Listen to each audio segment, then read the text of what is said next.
also the first time Marvel did an alpha issue for a miniseries, and they also finished it with an Omega issue at the end. So this was a pretty crazy event by Marvel Comics standards, pretty risky and ambitious, I'd say. So they basically ended all of the X-Men ongoing series that were going on, Uncanny X-Men, the regular X-Men title, Wolverine, X Factor, X Force. They ended all of these comics and restarted them with number one issues set in this universe where Charles Xavier never existed and Apocalypse has taken over the world. So, and we've got this team of X-Men that looks familiar but different. So, and every character kind of has unique things about them too. Like Wolverine's missing this left hand here. You know, we've got Rogue and Magneto clearly together. Who's this character? Sunfire looks completely different. Um, we've got different looking Sentinels here. Who's this character with Sabretooth? All these were questions that we had at the time in early 94. So this is a Joe Madureira cover as well. And something funny about this issue to me personally is this is an issue that I bought back in the day and I've read it 100 times, but I knew Joe Madureira was on the cover here, and it's a really great cover, a foil cover, which was something they've been bringing back recently, which I'm a big fan of. But one thing I kind of never noticed until I watched the Cartoonist Kayfabe video on this same book was that Joe Madureira doesn't actually do the interiors. They're actually done by Roger Cruz, and I never noticed that before, because Roger Cruz really is using Joe Madureira's style here. Even though it says it here, he's on pencils.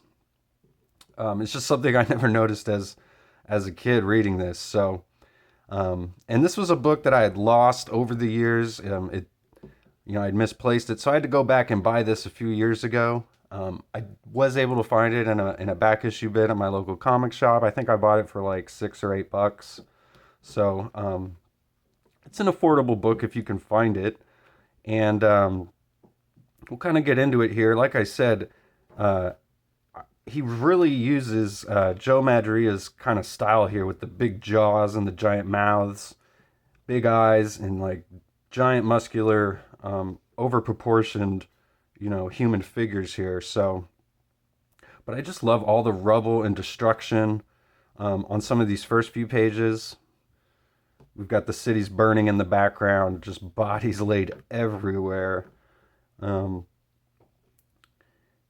this is, obviously it's post-apocalyptic, literally, and this is taking place right after Apocalypse has basically wiped out all of the United States and taken over.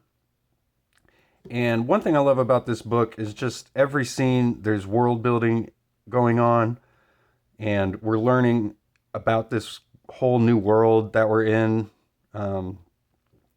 through every page. And we've got Bishop here who knows that he's in a place that is just completely wrong, and he has glimpses of a previous life, but he's not sure where he's come from. So, and he has this human run into him, and she's being chased by Eunice and all these infinites who are like upgraded sentinels. They're chasing after all the humans. They've tried to wipe out all the humans, and we've got like this one left. They think two left until they realize that he's also a mutant. So once they realize that Bishop is a mutant, they say, well, now he's a traitor for helping this human, so they're going to kill him. But that's when the X-Men all show up. So we get our first glimpse of this new X-Men team led by Magneto and Rogue. We've got Morph here for the first time out of the cartoon, and a member of the X-Men team. He did show up, I think, like in really early X-Men comics as the Changeling, but here he is as Morph.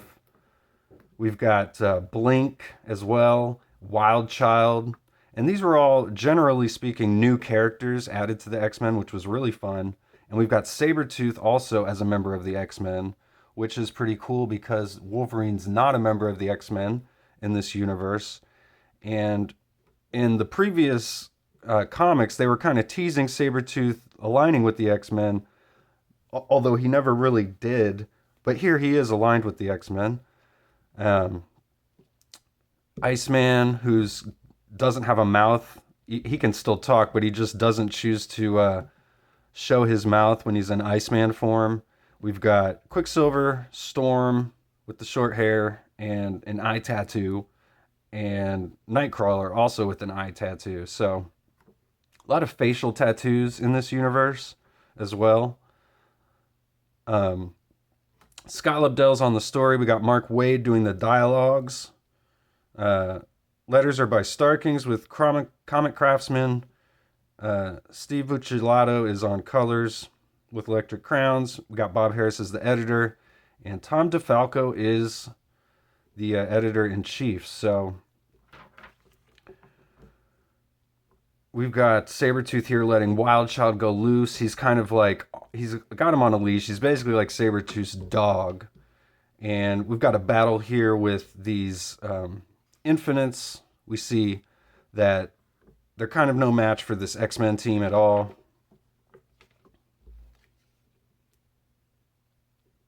You can really see how Roger Cruz is, he probably just had designs from Joe Madureira on how to draw all these characters. And so he's just using Joe Madureia's designs, which is why these drawings look so much like Joe Madureira. But like even a mouth and face like this looks a bit different than like a regular Roger Cruz face. Like I feel like this looks more like Jim Lee style, and then mixed in with some Joe Madureira. So I felt like Roger Cruz used to draw sort of more like Jim Lee, or maybe with some Liefeld thrown in there, and then now he's definitely using Joe Madureia's style here. So again, I love all these shots of like the bodies and the skulls everywhere. And this is really kind of before post-apocalyptic stuff became overused to the point where it doesn't really mean anything. At this point, we'd only really seen this kind of stuff in X-Men in like the brief glimpses in like the Days of Future Past storyline, or in the cartoon even, where there's the One Man's Worth two-part episode where they got a lot of these designs from the cartoon, actually, which came out before this Age of Apocalypse series. So I feel like Scott Lobdell was, as a writer of X-Men at this time, was taking a lot of ideas from the cartoon and things that worked and trying to use them in the comics, which, I mean, maybe it's a bit hacky, but you can't really fault him for trying to just use what works within the X-Men universe. So Bishop here is saved by the X-Men, but he tells Magneto in front of all the other X-Men that this is his fault. He killed Xavier. He's a murderer. And the X-Men, they don't know what to make of it. Then we get Beast here, and he's doing experiments on who I think is Blob here. And this is the first appearance of Dark Beast. He's working with Apocalypse. He's doing experimentations on humans and mutants. But in the middle of it, he gets interrupted by Havoc, who's also working for Apocalypse. And he talks about how Apocalypse, his side, even though they've taken over the United States, they've made a pact with the humans that they'll stop doing genetic experiments on them in order for there to be a peace treaty. So Beast is not supposed to be doing any of this, so he is trying to basically just kind of stop Beast. But it lets out this guy, this Blob character. I think it's the Blob. And he's attacking them, but then he gets shot and killed by Cyclops. And I really like the way Cyclops is written here, because he's still the Boy Scout, the good soldier, even though he's working for Apocalypse as well. So he's like scolding Beast for using genetic mutation, even though they've signed the Kelly Pact. And um, then him and Havoc are kind of going at it because Havoc is like, this is my jurisdiction. You have no right to be here. Let me handle it. And then we get Sinister showing up, and we find out that he's raised both of them, the Summers brothers. And the cool thing about Sinister in this book is that he's definitely up to his old tricks. He's got his own plans and schemes here, which basically is some stuff that we find out later in the more recent, like, Sins of Sinister storyline, where, if you want to go by that canon, Sinister probably already knows that there's another universe where he takes over and not Apocalypse. So he's only using Apocalypse to try and further his means. And he tells Scott that he's got to leave. So Scott needs to man up and be a leader himself and do things for himself for once. So this is a turning point for Scott. And then right at that moment, we get the Sentinels showing up here. And they fly by a window. So then we see Angel. And he's kind of working as an intermediary between humans and mutants at this point. Although he does have some ties to Magneto. He's got some ties to Apocalypse as well. Gambit's trying to get Magneto, find out where he's at, and he's using Angel to do it. Angel doesn't really want to have anything to do with Gambit, though. So then we see that the X-Men are actually living at the mansion, although it's being cloaked by electromagnetics thanks to Magneto. And we find out that him and Rogue have a son, and his name is Charles. So they have to leave and go on this mission to stop Apocalypse. So they're saying goodbye to their son. They're leaving him with the nanny there. Then Bishop confronts Magneto again, but Magneto just says perhaps it would be best if you stayed silent. And because he just keeps accusing him of being a murderer, and it's causing some tensions between him and, his girl Rogue here. So then we get a look at the 4 horsemen of Apocalypse in this universe, which Sinister is one of them, along with Abyss and Holocaust, who just recently returned in the X-Men Era of Apocalypse miniseries, except now he's called Genocide. So I guess Holocaust is just, you just can't name a character that anymore.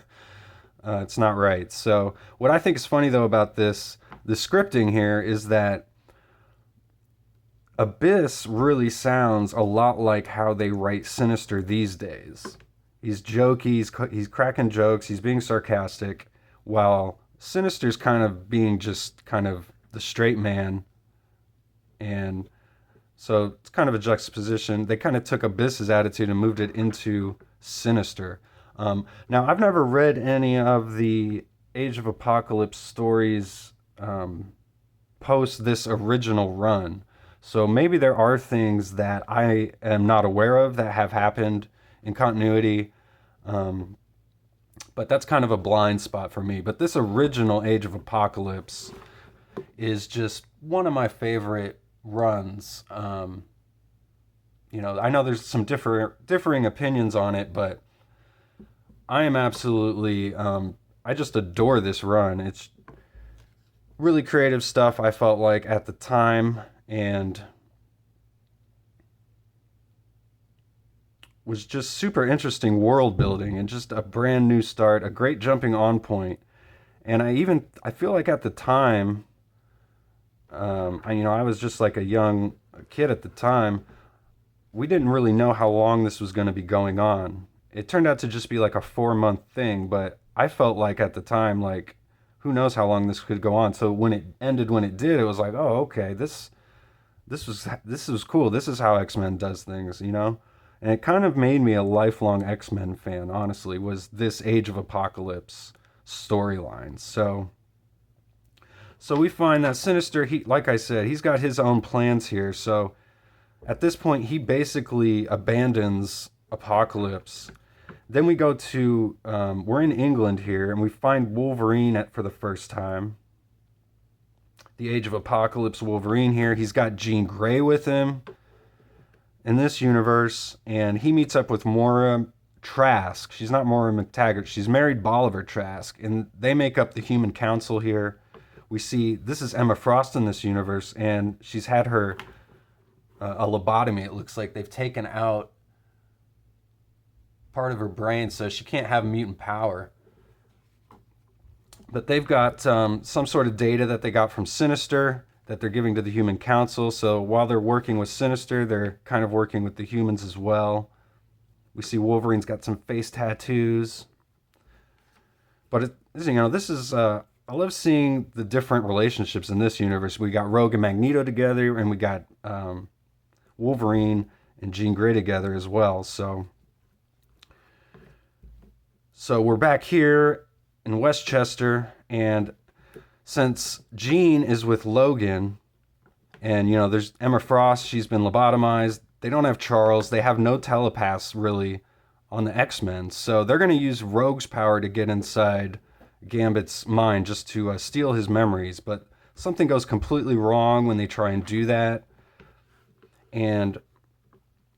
But Magneto does see fragments of everything that has happened in the previous X-Men lore, so to speak. And we get a really great splash page here with like all the shattered glass. We've got Magneto and Rogue when they were together in the Savage Land, but all the other things, the Brotherhood of Evil Mutants, Magneto being turned into a child, X-Men 25 when he gets his brain wiped by Charles. So really cool splash page. But Gambit, he jumps in. He doesn't want Rogue to get hurt by any of this. He's like, what are you doing to Rogue? Sabretooth's about to kill him. But Quicksilver says, put him down. He's sent here by Magneto. Magneto needed Gambit for something, but then he just tells them all to go away. And Gambit's like, well, you dragged me all here. What's this about? So, and Rogue's like, Eric, please, you promised to never let anything come between us again. Nothing. Don't go chasing some psycho vision. So Rogue doesn't believe in any of this stuff from Bishop, although Magneto is a believer. And then that's when Gambit first finds out that they have a son together as well. So now that Magneto has seen these visions, and he may have been the only one besides Rogue who saw these visions as well, he says he's not going to betray Charles' trust. And Rogue says, don't let us down. You're the only hope we have. And then we get kind of a weird page. I don't know what's going on here, but in these first two panels, there's just like a no, and there's a big explosion. I guess they're just killing people indiscriminately, perhaps. But they're just talking about how Sinister left, and they need to go find him. There can't be any distractions. And finally, we get a final page with Rogue and Magneto, just talking about whatever it is we saw. It was just a dream. But Magneto, like I said, he believes it, she doesn't. So, and one thing that Magneto or none of the X-Men know about yet is that the M-Cron crystal is slowly devouring this universe. And that's how we end this whole issue. And we get some computer graphics, too, to like the crystals and the planets there. So really weird way to end this issue. But this is a 48-page book. And it was $3.95 when it came out, and there's no ads in the entire book at all. So this is essentially like a mini graphic novel. Marvel doesn't do it like this anymore, even with the foil covers. So this is a really cool issue. I recommend it. The artwork is hit or miss, perhaps, throughout some of it, but it's got this great cover, this great foil cover. And it sets up this entire storyline. So it's pretty essential reading as far as Age of Apocalypse goes. So I'd honestly give this a highest recommendation. So thanks for watching my video. Please subscribe if you like videos like this. I do post daily. So I'll see you guys on the next one.